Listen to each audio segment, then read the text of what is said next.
Oke, di sini gue bakal coba jelasin tentang kinematika dasar robot 2 di mobile robot. Jadi sebutannya adalah differential steering. Bakal ada banyak macam-macam steering yang nanti bakal gue jelasin. Di sini sebenarnya kalau untuk materi kinematik ini sebenarnya udah banyak. Cuman gue bakal coba jelasin sesederhana mungkin yang mungkin kita bisa coba implementasi lah nanti di simulasi pakai MATLAB mungkin salah satunya. Oke, mungkin untuk pertama kali di chapter 1 ini gue bakal jelasin terkait definisi dan type of kinematiknya. Jadi kinematik itu merupakan cabang ilmu fisika yang mempelajari gimana cara benda bergerak. Di sini konteksnya robot. Ada yang mobile robot, ada arm robot juga termasuk. Cuman di sini di video ini gue bakal jelasin semuanya tentang mobile robot. Kalau di mobile robot ada yang namanya robot holonomik dan robot non holonomik. Di sini ada beberapa perbedaannya, dimana kalau holonomik itu dia cenderung punya roller biasanya untuk di rodanya, dan itu pun jenisnya masih ada banyak lagi. Ada yang omni wheel, ada yang mekano, ada yang konfigurasi 3 roda, ada yang konfigurasi 4 roda, ada yang surf drive, ada yang rover, dan lain sebagainya. Nah kalau yang non holonomik ini biasanya rodanya fix pakai roda biasa. Untuk konfigurasinya ada diferensial, ada skid steering, ada Ackermann steering yang mungkin kita familiarnya adalah mobil, lalu ada tank drive. Di sini ada beberapa gambar lah yang mungkin gue pakai buat contoh kinematik mobile robot. Nah, untuk chapter berikutnya gue bakal jelasin gimana kinematik itu mempengaruhi cara gerak robot diferensial 2 roda. Gimana kita menginputkan kecepatan angular ke tiap roda dan menghasilkan posisi aktual robot. Jadi ketika kita atur kecepatan roda kanan lebih kencang, roda kiri lebih pelan, gimana nanti pengaruhnya terhadap posisi robot ini bakal ada di mana, seperti itu. Nah, pertama-tama gue mau ngejelasin beberapa identifikasi parameter di mobile robot ini. Jadi kalau kalian lihat di sini ada sumbu X1, Y1 dan ada robot yang kurang lebih miring 45 derajat. Di sini ada beberapa parameter yang kita harus ketahui. Kayak theta L itu kecepatan angular roda kiri, theta R kecepatan angular roda kanan, B kecil itu setengah jarak roda kanan ke roda kiri. Lalu theta merupakan orientasi robot, XR posisi robot terhadap frame, YR posisi robot terhadap frame di sumbu Y. Sorry kalau XR terhadap sumbu X. Lalu ada Y1, YI yaitu posisi Y di global frame atau world frame. Lalu XI posisi X di world frame. Lalu ada RL radius roda kiri, R besar radius roda kanan, lalu V kecepatan linear robot, VA kecepatan linear roda A, dan VB kecepatan linear roda B. Perlu diketahui terkait perbedaan dari YI, XI, dan XRYR itu sebenarnya sama-sama orientasi terhadap sumbu kartesian, yaitu X dan Y. Cuman perbedaannya adalah referensinya. Jadi kalau XR dan YR itu adalah posisi robot berdasarkan sumbu global. Tapi kalau misal YI dan XI itu sumbu globalnya. Jadi kita perlu melakukan proses kinematik antara posisi lokal robot ke posisi global kartesian. Nah mungkin untuk sekarang agak bingung, tapi nanti gue yakin kalian bakal paham sembari nanti kita implementasi di MATLAB untuk simulasinya. Nah ini ada basic formula yang perlu kita perhatikan. Jadi kalau kalian ingat pelajaran di SMA trigonometri ya, kita untuk mendapatkan sin theta dari gambar seperti ini harus dengan membagikan Y dengan V atau depan per miring gitu.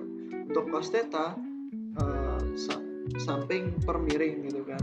Kalau misal tan theta Y per X atau depan per samping. Nah, ketika kita balik dan kita turunkan, itu menjadi basic formula untuk memberi kecepatan linear pada robot dan mendapatkan posisi aktual robot.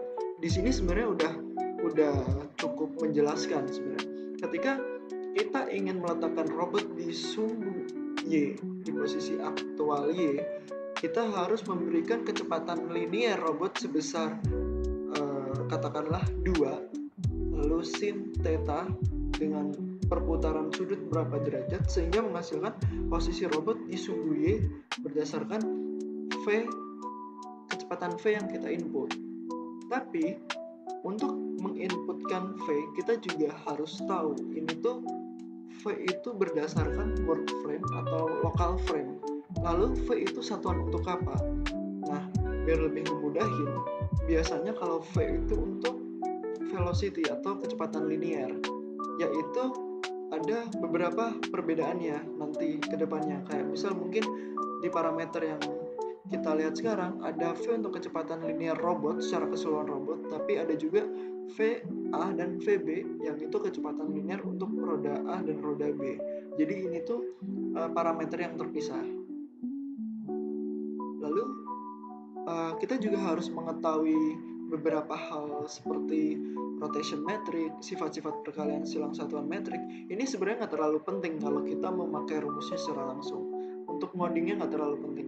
Tapi ketika kita ingin memodifikasi atau nanti kita misal buat robot yang beneran customize ya, ukurannya beda, misal jari-jari roda beda, jarak roda kanan ke kiri beda dari tutorial-tutorial yang ada, dari contoh-contoh yang ada.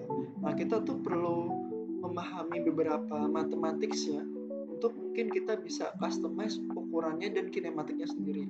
Jadi perhitungan atau konversi kecepatan global ke lokal ataupun sebaliknya nggak akan salah. Jadi nggak akan mengakibatkan gerak robot cenderung aneh atau error, kurang lebih seperti itu. Tapi kalau kita mau pakai langsung rumusnya sebenarnya tidak ada masalah, dan itu kita nggak perlu terlalu dalam di matematiknya.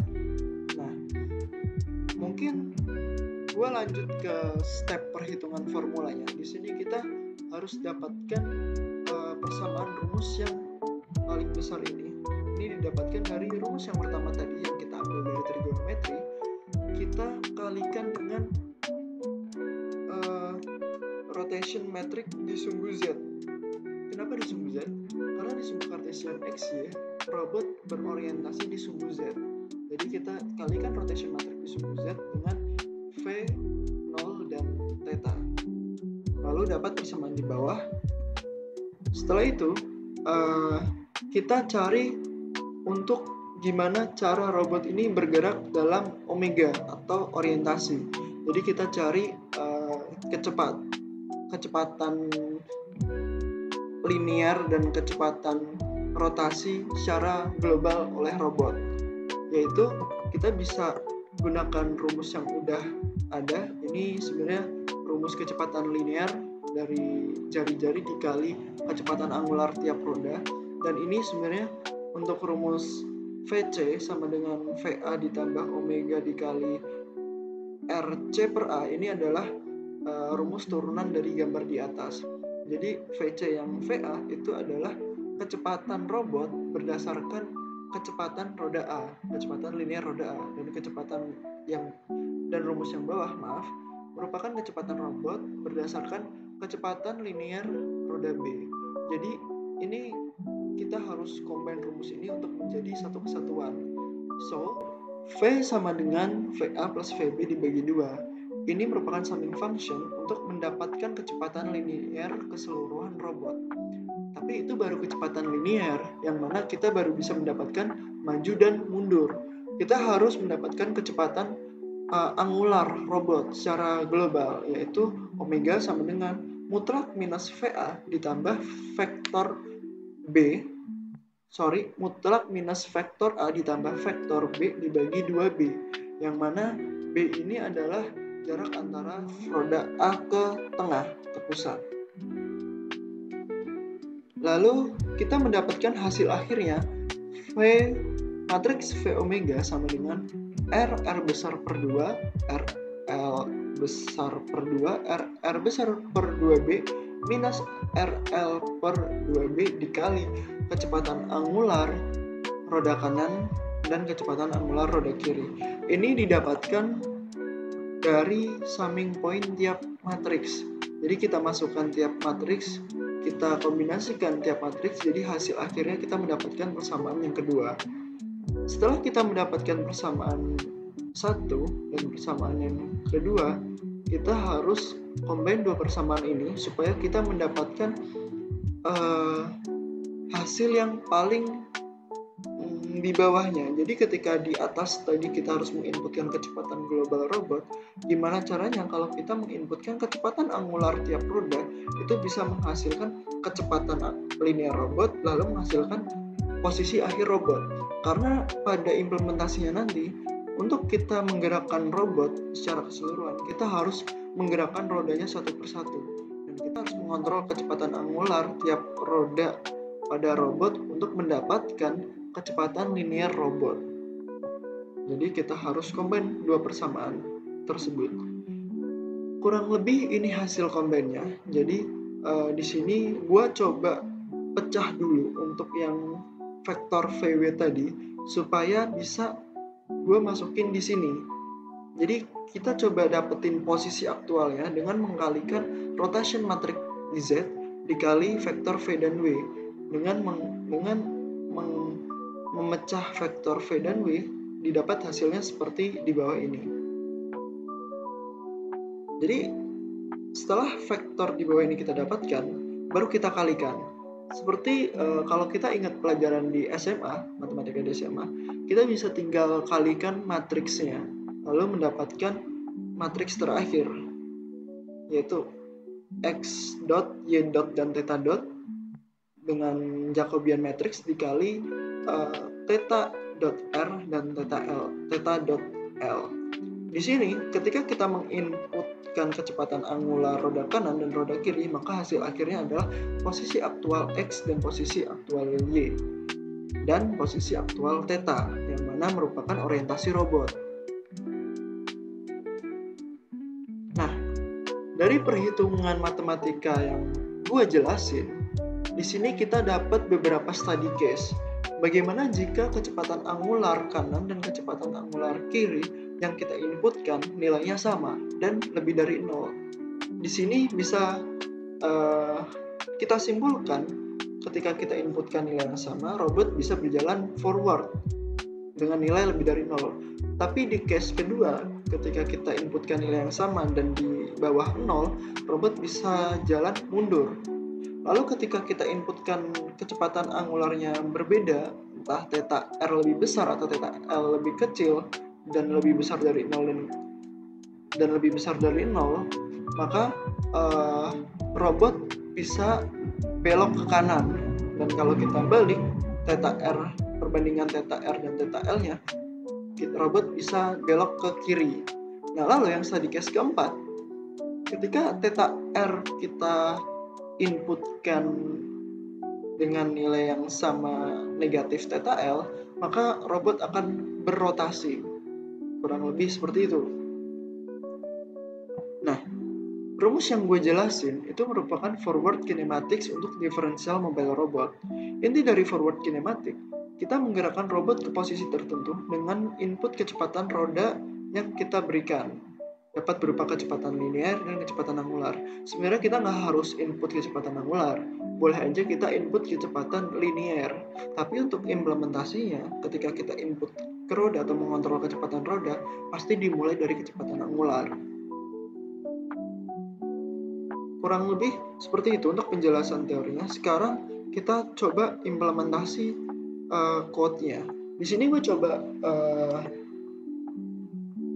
code dengan MATLAB, di mana enaknya di sini gue bisa simulasi, jadi hasil kinematiknya bisa kelihatan. Nah, ini di baris pertama ada CLC close dan clear. Ini sebenarnya untuk mereset command MATLAB supaya kalau misal ada code atau parameter-parameter di workspace yang sebelumnya mengganggu kita bisa hilangin. Lalu kita set parameter untuk jari-jari roda R, jari-jari roda L, lalu jarak roda A dan B, dan TF. TF ini sebenarnya untuk perhitungan waktu. Karena kita akan menggunakan simulasi, maka kita harus menentukan waktu yang akan kita gunakan. Di sini gue menggunakan 6. Lalu kita inisial kondisi theta 0, X0, dan Y0. Ini kondisi pertama robot.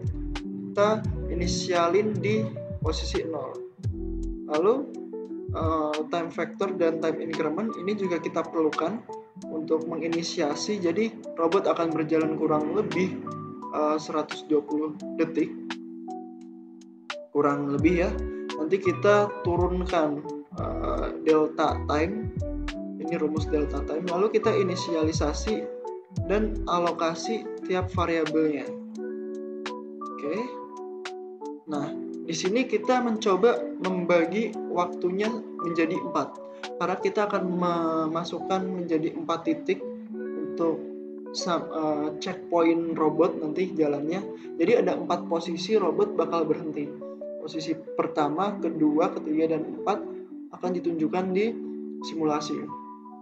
Lalu di sini merupakan input kecepatan angular robot. Ini untuk roda kanan, lalu yang bawah untuk roda kiri. Jadi ini kita masukkan 4. Ini yang 1, ini yang 2, ini yang 3. Nah, yang bisa kita ubah adalah nilai V-nya. Ini merupakan rumus kecepatan angular, yang mana ini nanti akan kita kalikan terhadap waktu. Kalau kita mau mengubah jalurnya, kita bisa mengubah nilai V yang ada di depan. Lalu yang bawah untuk roda kiri. Nah, baru sekarang ini merupakan rumus kinematiknya, di mana kita buat Jacobian matriksnya terlebih dahulu.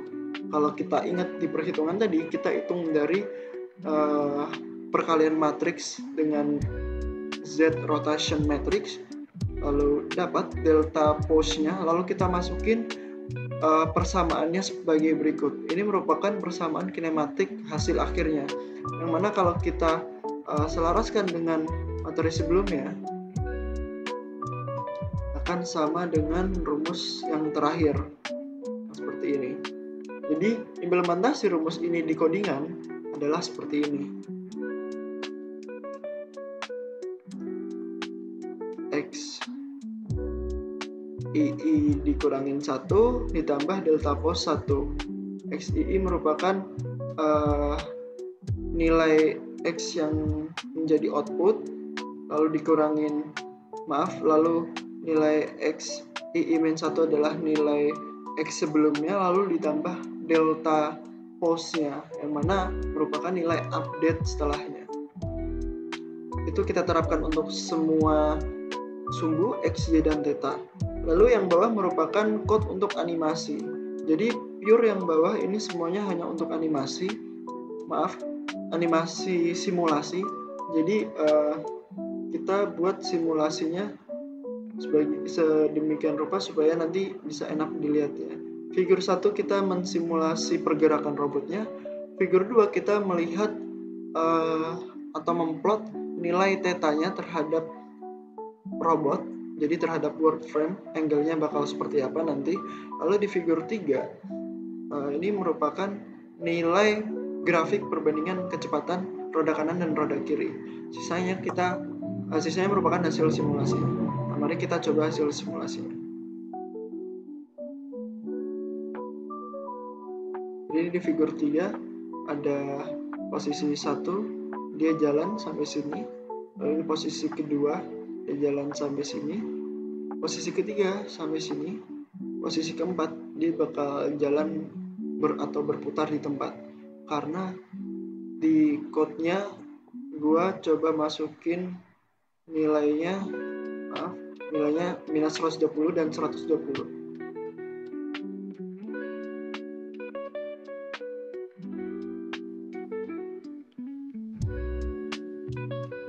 Sekarang kita coba modif code-nya. Kalau misal kita ubah jangan minus 120, ini jangan 120, tapi kita coba ubah kecepatannya menjadi lebih pelan. Kira-kira apa yang terjadi? Nah, dia jarak jalannya lebih pendek dan dia bakal berputar hanya di sini. Ini kita jadiin 4 titik, tapi gimana kalau kita jadiin ke 3 titik? Kita kurangin titiknya kali ya. Oke, ini gue juga masih coba-coba, jadi kita bagi 3. Jadi max T itu nilai keseluruhannya, kita bagi 3, terus ini indeks 4, ini nggak usah, yang 1/3, lebih dari 1/3, dan 2/3, ini 2/3 dikali 2/3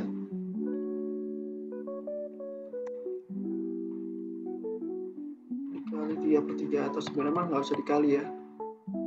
Lalu kita coba, kita hapus kecepatannya.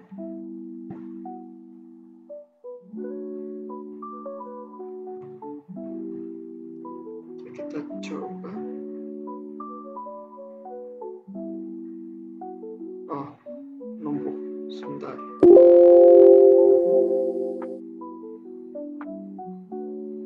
Kita coba clear manual dulu.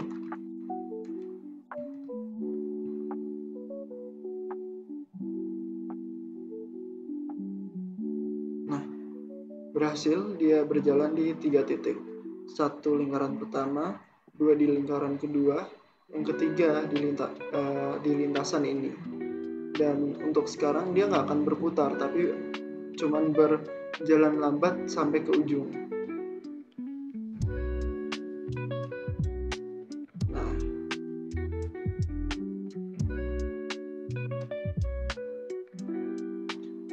oke, kurang lebih gitu guys. Jadi ini tuh sebenarnya materi pembelajaran gue juga masih belajar untuk ngulik-ngulik kinematik, terutama gimana coba mensimulasikannya yang nanti pada akhirnya bisa gue pakai di robot benerannya.